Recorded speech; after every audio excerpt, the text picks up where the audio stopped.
El contexto de Espacio 4, con Gerardo Hernández. Gerardo, bienvenido, buenos días, qué gusto escucharte. Marcelo, muy buenos días a ti, a Juan y al auditorio, un gusto estar con ustedes. Pues estamos muy cerca ya de las elecciones, las campañas cierran el 27 de este mes, la semana próxima, el jueves. Ese día también se cancela la publicación de encuestas, y pues faltando ya escasamente menos de 2 semanas para los comicios, pues ya todo tiene una dirección muy clara, muy definida. Sin embargo, pues el dictamen final es en las urnas. Habrá que esperar ese momento, ver qué ocurre. Aunque insisto, las tendencias y el ambiente nacional es muy claro, está muy orientado a un triunfo por primera vez de López Obrador en su tercer intento de ser presidente de la República.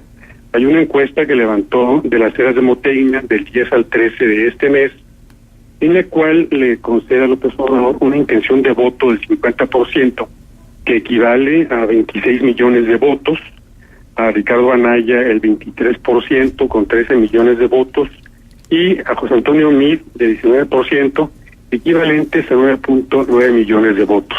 Son tendencias, son encuestas, son intención de voto que pueden variar en los próximos días, o incluso en la soledad de las urnas.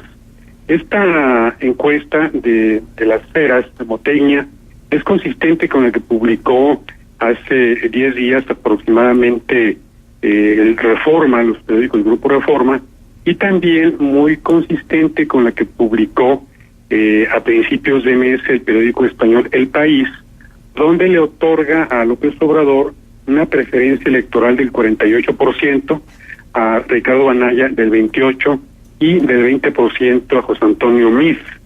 En base a este análisis que hace el periódico El País, por ahí del 6-7 de junio, se establece que las probabilidades de que gane López Obrador la presidencia son del 92%, del 7% de Ricardo Anaya y del 1% de José Antonio Meade. Advierte este periódico que las encuestas no son la Biblia, no son la última palabra, que puede haber modificaciones. Hace una metáfora futbolera para estar a tono con el Mundial, en el sentido de que era más fácil que fallara que Cristiano Ronaldo un penalti a que perdiera López Obrador. Y pues ya metió su gol Ronaldo y otros 2 en el partido de debut de Portugal. En México el ambiente sigue siendo, en términos generales, de una escalada de violencia nacional. Se han asesinado desde que inició este proceso electoral en septiembre del año pasado a 115 políticos, de los cuales 45 eran aspirantes a diferentes cargos de elección popular, sean regidores, alcaldes, e incluso, como ocurrió en el caso de Coahuila, diputado federal, con el atentado contra Fernando Porón, exalcalde de Piedras Negras y candidato del PRI por el primer distrito.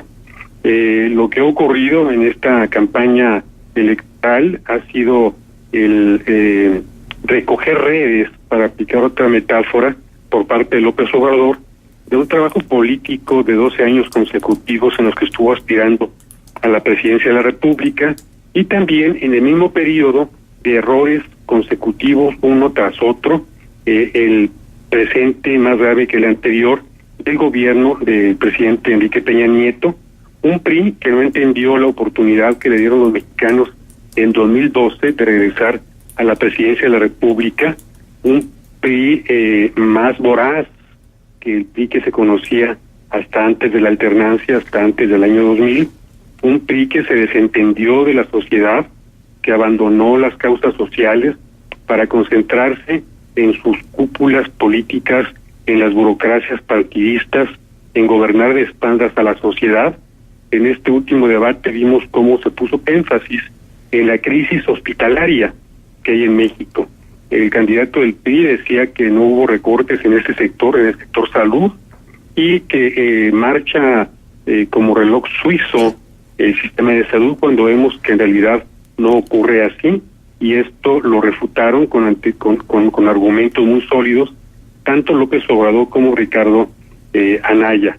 En gran parte de la campaña, como era de esperarse, pero con una estrategia muy mal pensada, le hicieron parte del trabajo a López Obrador, tanto Ricardo Anaya como José Antonio Meade. El deseo explicable de alcanzar el primer lugar les hizo perder la perspectiva de la campaña. En México todos sabemos que uno de los problemas capitales del país es la corrupción y que la impunidad agravia permanentemente a los mexicanos. Esta residencia que según el periódico Reforma construye el líder petrolero Carlos Romero de Champs en Acapulco con un costo de 135 millones de pesos aproximadamente, que según el líder sindical no es suya, sino de un abogado el cual es amigo de hace mucho tiempo, pues demuestra una vez más los grados de corrupción que existen en el país. Según esta investigación del periódico Reforma, Romero de Champs como senador tiene un ingreso mensual de 170,000 pesos, más un apoyo, así entre comillas, que le otorga a Pemex, al sindicato, por 7.8 millones de pesos mensuales, que se distribuye entre la dirigencia del sindicato, y que si se hiciera un reparto en partes iguales, serían 107,000 pesos aproximadamente que recibiría Romero de Champs adicionales, lo cual sumaría un ingreso mensual de alrededor de 280,000 pesos, que no permite en ninguna circunstancia la construcción de una mansión de estas características. Ni todos sus otros lujos, Gerardo. O sea, sí, no nada más es la mansión. O sea, Reforma publicó las 7 ofensas de Romero de Champs al pueblo de México y las enlistó perfectamente. Sí, efectivamente. Este desmentido tardío que hizo Romero de Champs a la publicación de Reforma, pues cae en la incredulidad del pueblo mexicano, porque efectivamente, como lo mencionas y como también lo cita Reforma, no es la primera vez que se descubren lujos de este líder sindical, que se hizo cargo del sindicato petrolero en 1996, después de que en el 89 Salinas de Gortari encarcela a Joaquín Hernández Galicia Laquina, más como una venganza política que en un acto de justicia para sanear el sindicato petrolero. Recordemos que Hernández Galicia apoyó abiertamente la candidatura de Cuauhtémoc Cárdenas, y en venganza Salinas de Gortari lo encarceló durante más de 8 años. Cedillo lo libera. Este esquema se repite nuevamente en el 2013, cuando se detiene el Bester Gordillo, una integrante destacadísima del PRI hasta hace pocos años, no por hacer justicia en un sindicato también corrompido como es el CENTE, sino por una venganza política por diferencias entre el Bester Gordillo y el gobierno del presidente Peña Nieto. De manera que, insisto, estamos inmersos en un país altamente contaminado por la corrupción. En el gobierno del presidente Peña Nieto, en el índice de percepción de la corrupción de Transparencia Internacional, México estaba en el lugar 105 en 2013. Hoy se encuentra en el lugar 135, es decir, México en términos de corrupción va de mal en peor. Bajó 30 posiciones en apenas 5 años, se redujo la calificación de 34 a 29 puntos, y México sigue en la zona crítica de países más corruptos del mundo. Esto lo registró muy bien la ciudadanía, que es la que padece la corrupción, porque corrupción no es únicamente que un alcalde, un gobernador, un presidente de la República, un secretario de Estado o cualquier funcionario, por mínima que sea su posición, se apropie de caudales públicos. Es el daño que le ocasiona a los mexicanos. La corrupción es el impuesto más ruin que puede existir en cualquier país. Este fenómeno, esta hidra de la corrupción, existe en todo el mundo, incluso en los países más desarrollados económica y democráticamente. La diferencia son los niveles de corrupción, y los niveles de corrupción se corresponden directamente a los sistemas de justicia que imperen en cada país. No es extrañar que los primeros lugares con mayor transparencia tengan sistemas democráticos auténticos. Hay una separación de poderes, ejecutivo, legislativo y judicial, que la justicia se aplique como ordena la Constitución, y en México no ocurre. En México se premia a los deshonestos, se premia a los venales, a los corruptos, se les asciende políticamente. Uno de los grandes errores de José Antonio Meade fue haberse declarado no priista y exhibirse públicamente, entre otras figuras cuestionadísimas, con el propio Romero de Champs. El mismo día que se publica el reportaje de Reforma sobre la mansión de Carlos Romero de Champs en Acapulco, aparecen fotografías y discursos de José Antonio Meade destacando el papel de Romero de Champs en el sindicato minero, el sindicato petrolero, perdón. El sistema premia o castiga según la circunstancia y según la conveniencia. Romero de Champs ha sido en los últimos 20 años 3 veces senador, 3 veces diputado federal y 2 veces senador. Es una de las figuras de la casta política más protegidas del país, mientras a los mexicanos nos duele el bolsillo cada vez que cargamos un tanque de gasolina, pues la cúpula sindical de Pemex gozan de grandes privilegios, de ventajas y de ingresos extraordinarios. Recordemos también que Romero de Champs estuvo involucrado en el 2000 en el Pemex Gate, que consistió en el desvío de fondos sindicales por 1.500 millones de pesos a la campaña de Francisco Labastida. Uno de los casos que el PAN dejó correr hasta que se extinguió el proceso por falta de pruebas. Es decir, el gran reproche de México al PAN fue no haber cumplido como gobierno, un gobierno eficiente que no lo fue, ni el de Fox ni el de Calderón, pero más grave aún, haber traicionado la bandera histórica del PAN de combatir la corrupción. El PAN no la combatió, como se quedó demostrado en este caso específico del Pemex Gate, en el que un desvío comprobado por 1.500 millones de pesos de Pemex, es decir, de los mexicanos, no se castigó. Se dejó correr el tiempo hasta que expiró el proceso, insisto, presuntamente por falta de pruebas. Esta situación del país la leyó muy bien López Obrador. Si el PRI renunció a su raíz popular, a su esencia social, para concentrarse en las cúpulas empresariales, si el PRI abdicó de su compromiso histórico de atacar la corrupción para sumarse a ella, López Obrador levanta las dos banderas, la bandera de las causas sociales y también la bandera contra la corrupción. Estas campañas, más que las anteriores, estuvo marcada por la corrupción y por la impunidad.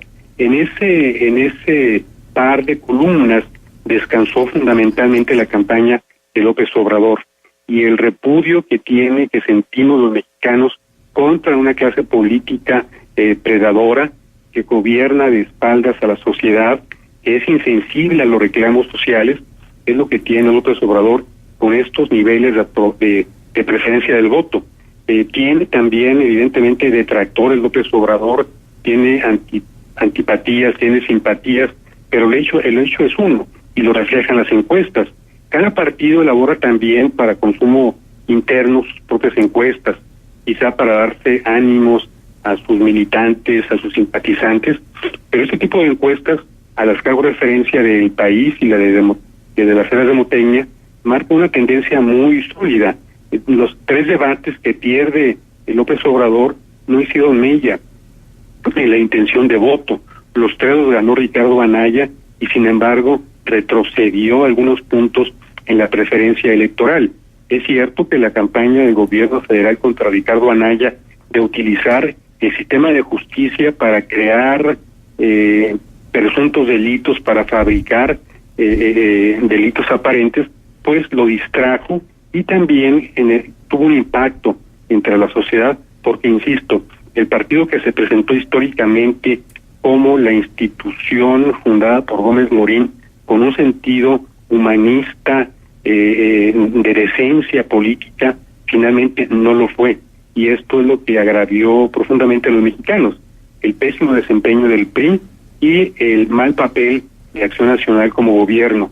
Las tendencias electorales en este proceso que culmina en las urnas el 1 de julio marca una debacle para el PRI más que para el PAN. Y es lógico, porque el PRI es el partido gobernante. Al PRI se le van a cobrar todos los escándalos de corrupción, la falta de inversión pública, el crecimiento de la deuda externa, el crecimiento incluso de la depreciación, la devaluación del peso. Peña Nieto lo toma en 12.80, 13 pesos aproximadamente, y hoy ya está más de 21. Es decir, es una depreciación o devaluación, aunque el concepto sea distinto, el efecto es el mismo, pero el reflejo económico del gobierno, en el gobierno de Peña Nieto, es totalmente reprobatorio. Publica el expresidente Ronald Reagan en su memoria Es una vida americana, que los ciudadanos de cualquier parte del mundo votan por el bolsillo. Si un jefe de familia de cualquier nivel socioeconómico abre la cartera y ve que tiene unos cuantos pesos después del fin de quincena para llevar a su esposa, a sus hijos al cine, a tomar un helado, dice, bueno, pues no estamos tan mal, vamos a mantener al gobierno que está actualmente en funciones. Pero si abre la cartera y lo que encuentra son pagarés y son deudas y está vacía, entonces un efecto es votar contra el gobierno en funciones, contra el partido en el poder, y esto va a ocurrir en México con toda seguridad el 1 de julio. Se han hecho llamados casi apocalípticos, advertencias casi apocalípticas de lo que va a ocurrir si López Obrador gana la presidencia de la República. Se ha dicho que México llegaría a ser como Venezuela o peor que Venezuela. Sin embargo, Venezuela no es frontera con Estados Unidos. Se menciona en este espacio de consultas al público por parte de este programa la actitud que ha tenido el gobierno mexicano con respecto al de Estados Unidos, en el caso específico de la separación de padres e hijos, una política inhumana que va a generar una crisis humanitaria que ya tiene repercusiones en el mundo, y reclamos para que cese este tipo de abusos de poder por parte del gobierno del presidente Donald Trump. Y vemos efectivamente un gobierno de México totalmente apocado, un gobierno distante de esa realidad, con un canciller que más que canciller de México parece auxiliar del yerno del presidente Donald Trump. México había tenido dos instituciones sólidamente fundadas que le daban estabilidad al país, una en materia económica que era la Secretaría de Hacienda. Hacienda formaba sus propios cuadros, tenía un servicio civil de carrera. La otra secretaría que le daba estabilidad a México era Relaciones Exteriores. Incluso un exsecretario de esta dependencia fue Nobel de la Paz, y hoy en este gobierno particularmente tanto Hacienda como la Cancillería fue contaminada por la política. Es incomprensible que el presidente Peña Nieto haya nombrado a Claudia Ruiz Massieu como canciller y posteriormente a Luis Videgaray. México está siendo pisoteado por el gobierno norteamericano, por un gobierno pusilánime que tenemos en México. El presidente Peña está apanicado por múltiples problemas. La posibilidad real de que sea investigado después de que termine la presidencia de la República por escándalos de corrupción, por derechos humanos, violaciones graves a derechos humanos. Pero será en tribunales extranjeros, porque si gana Andrés Manuel López Obrador, tal y como tú lo has señalado, y le hacemos caso a las encuestas, pues ya dijo que lo va a perdonar, ¿no? Sí, ahora, es un discurso de campaña, no olvidemos que en la campaña se ofrece de todo. Sin embargo, el propio López Obrador ya envió a Naciones Unidas una carta para pedir que se investiguen casos de corrupción en México y casos de violaciones flagrantes y graves a derechos humanos. Fue lo que ocurrió en Guatemala. En Guatemala, por presión de la sociedad, se recurre a la ONU, se crea un grupo independiente del gobierno, pero con participación del gobierno, empieza a investigar casos aparentemente menores, como corrupción policíaca, como asesinatos graves, esto sí es grave, de escuadrones de la muerte, y a partir de ahí las investigaciones empiezan a escalar. Después descubren un fraude hacendario, después llegan a investigar al presidente Otto Pérez, encarcelan a la vicepresidenta, encarcelan después al presidente Otto Pérez. Es decir, López Obrador está jugando muy hábilmente. Bien, y no es únicamente se nos va el tiempo, nos quedan 30 segundos para que cierres. Sí, está jugando muy hábilmente. Tiene un cuadro de asesores de primer nivel, muchos no están a la vista. Es decir, aquí a escala nacional, para darle tranquilidad a Peña Nieto, dicen, no te voy a investigar, pero te van a investigar los de fuera. México, el problema del país es que tiene instituciones que no tienen credibilidad. Por eso, insisto, la investigación, y esto lo comentaremos en su oportunidad, y aceptaré que me equivoqué, si fue el caso, o que acerté, si fue la circunstancia, pero vendrá de fuera la investigación contra Peña Nieto. Muy bien, pues muchísimas gracias, Gerardo, como siempre, por tu participación valiosa. Al contrario, un fuerte abrazo, con mucho afecto, y un saludo cordial para todo el auditorio. Muy buenos días. Igualmente, Gerardo.